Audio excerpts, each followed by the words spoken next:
Story 1. Would I be the a-hole for not letting my wife take our daughter's door?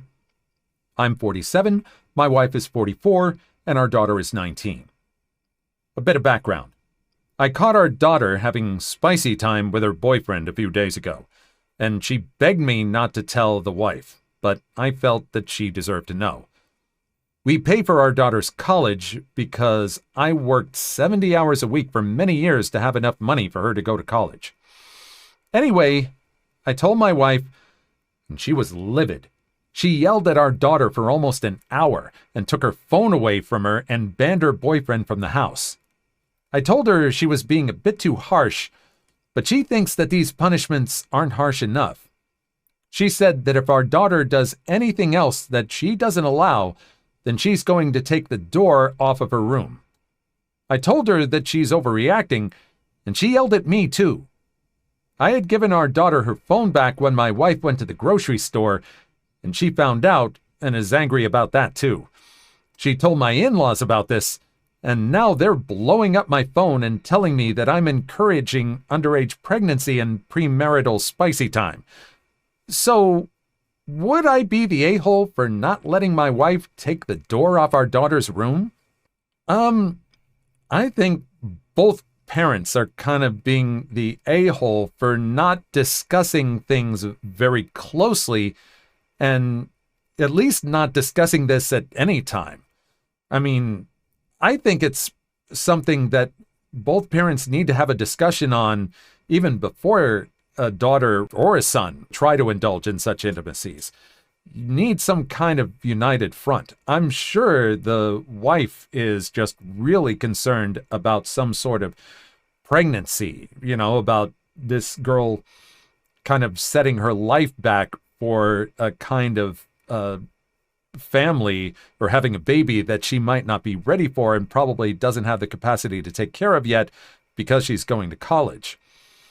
I think they both need to really have a long discussion about what's fair and what's not and come to some sort of compromise. I mean, what do you think? Story 2.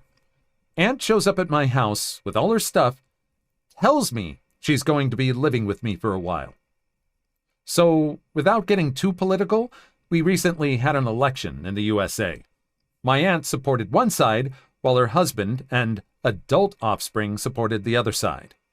The election did not go the way my aunt wanted it to. Aunt proceeded to flip her lid, breaking things, yelling, and even going as far as to set her daughter's "I voted" sticker on fire. Her husband called the cops. The cops declined to arrest her for anything, but suggested that she find a different place to stay for the night. This happened yesterday in New Jersey. Fast forward to 2 a.m. today. Here I am sleeping peacefully in my home with my family over 500 miles from all that drama. My fence alarm goes off, waking me up. I don't know if it's a bear or a trespasser, so I get my pants on and grab my shotgun just to be safe. Turns out, my aunt cut the lock off my front gate because she couldn't get in, and I wasn't answering my phone. Why did she have bolt cutters in the car? So I safely stow my weapon and ask her what the hell. She starts crying and screaming. Mind you, this is at 2 a.m. in a quiet rural community, about how the devil took her family and they threw her out. And she says that since she has nowhere else to go, I need to let her in so she can stay in my guest room for a while. I told her one of my guildies is using that room right now. The room is occupied. This person came from Texas all the way to West Virginia to hang out with me. I'm not going to toss them out with 30 seconds of notice because my aunt showed up. So she decides to call the police and tell them that I'm keeping her from entering her home. We're out in the woods, so the cops don't get here quickly. 4:41 a.m., the cops show up. I see them talking to her in my driveway. She shows them the bolt cutters and the ruined lock. A few minutes later, the officer knocks on my door. Your tenant claims that... I immediately cut him off and told him that I do not have a tenant. I own and occupy this structure. I offered to show him the deed. Well, this woman claims... I cut him off again. What's the address on her ID say? At this point, the cop is ticked at me. I can tell, so I try to de-escalate the situation.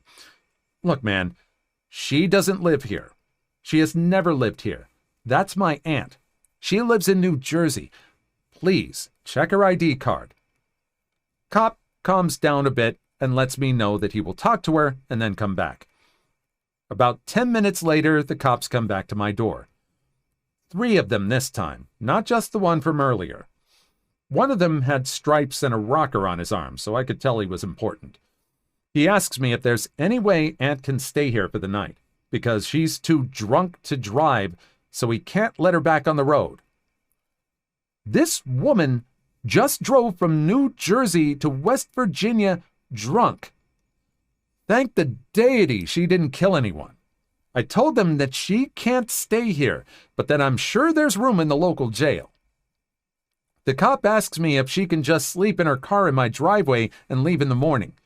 I told him absolutely not. When she wakes up in the morning, I would just have to call them to come get her off my property, so that would solve nothing. I asked them to remove her from my property. Long story short, her car got towed and she's in the drunk tank. No charges pending for the night. So much for sleeping tonight. My kids need to be up for school soon. I mean, that is very much taking a stand.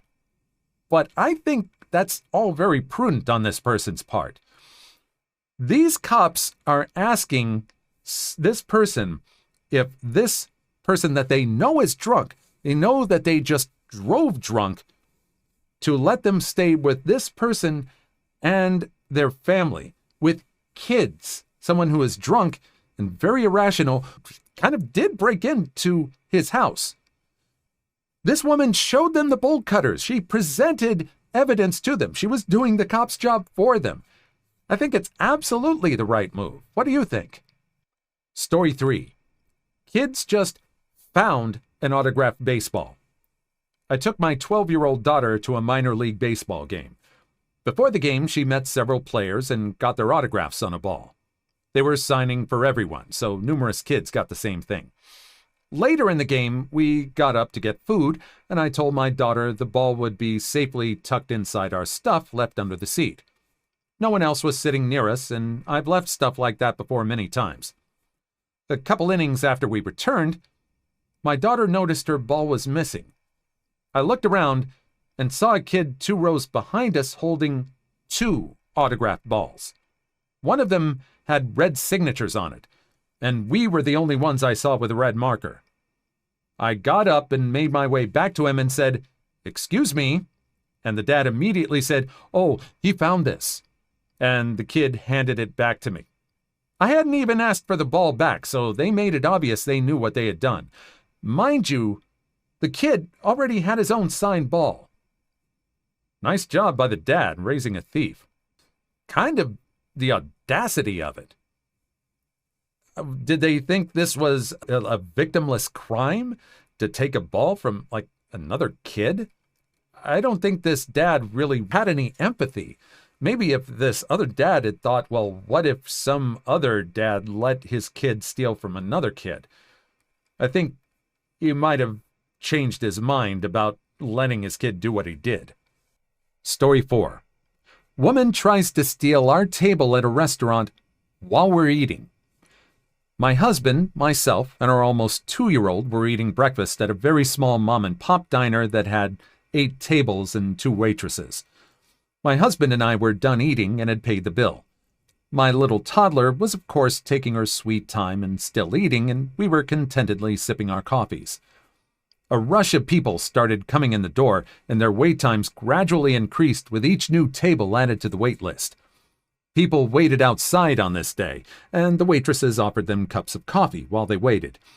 A woman entered and said, "I'll sit here," and gestured to our table. The waitress said, "There are other people ahead of you," and the woman argued back, "What people? Where are they?" And the waitress said, "They might be walking outside. Can I offer you a cup of coffee to take outside?" And the entitled woman responded, You can put the cup of coffee at this table, again gesturing to our table that we are still occupying.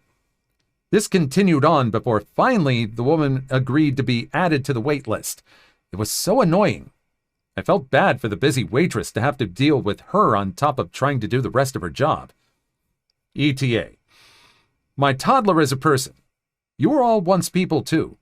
We occupied our table for a totality of less than an hour. At this point, we were less than 10 minutes away from being finished. Thinking back, this small diner had 6 tables and a small counter for seating, which is why the wait times became long quickly.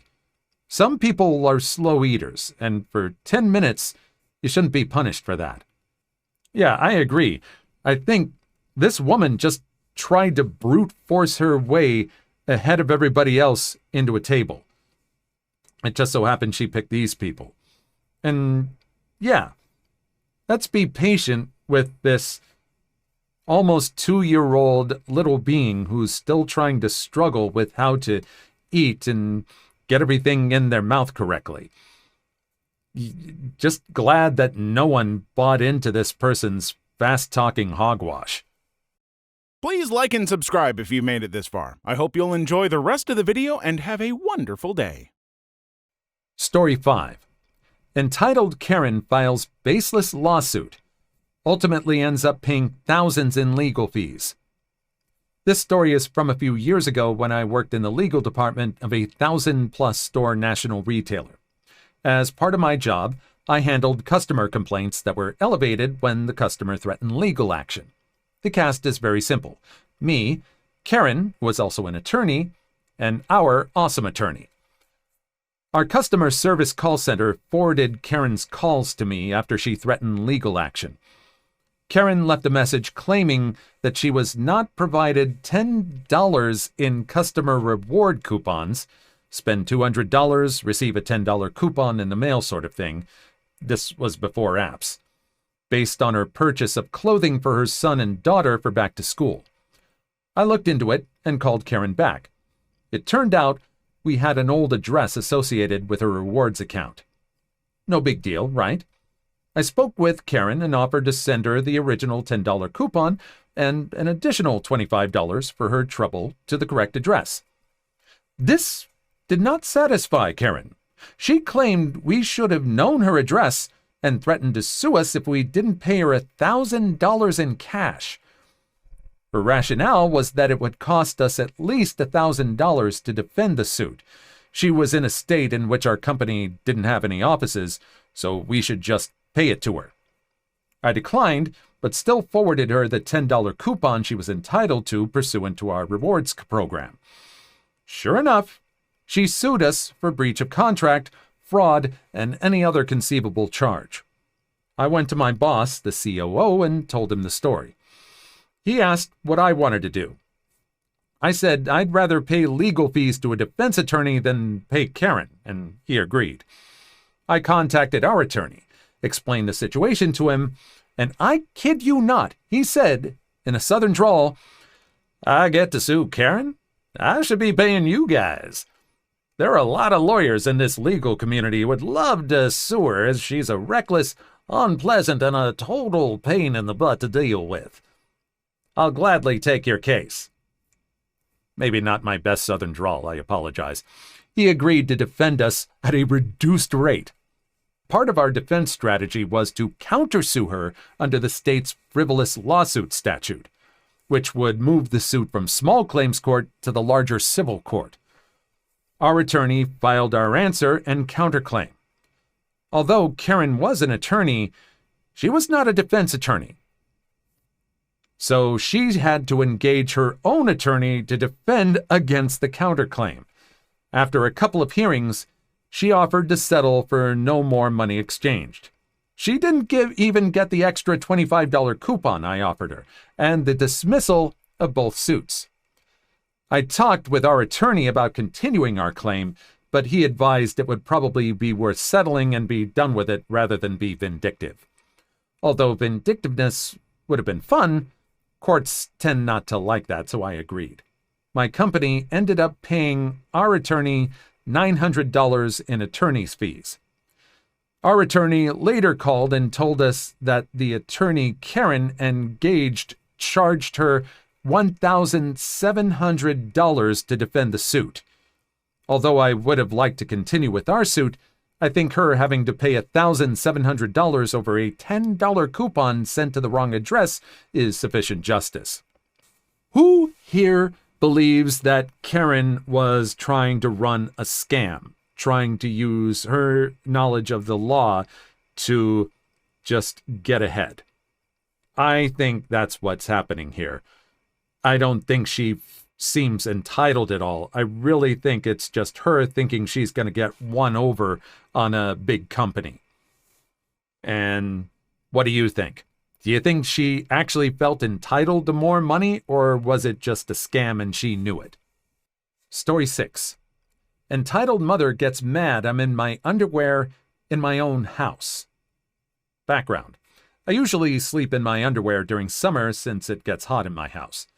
I also have curtains in my window. Cast: entitled mother, the shrew who invaded my privacy, entitled little girl, and me. One day, I woke up and made myself a bowl of cereal since I was home alone. I'm 18, so I have a small house. I walk past my window to the kitchen when I hear a knock on the door. I'm still only in my underwear, so I hurry and get some shorts on. I open the door and see entitled mother and entitled kid. Entitled mother: how dare you walk around in your underwear? Me: what the hell? I'm in my own house and I had the window closed with the curtain down. Entitled mother: my daughter got curious and peeked through your window and saw your underwear. Me: well, it's my house, so if I wanted to, I could be naked in here. Slams the door. I make my cereal while entitled mother continues to bang on the door and shout. I ignore her and play Minecraft. Sounds like there should be more to that story, especially since the entitled kid was part of the cast, but we don't hear from her. But yeah, how dare you? This entitled mother is sitting here going, how dare you ignore me when I invaded your privacy? Really?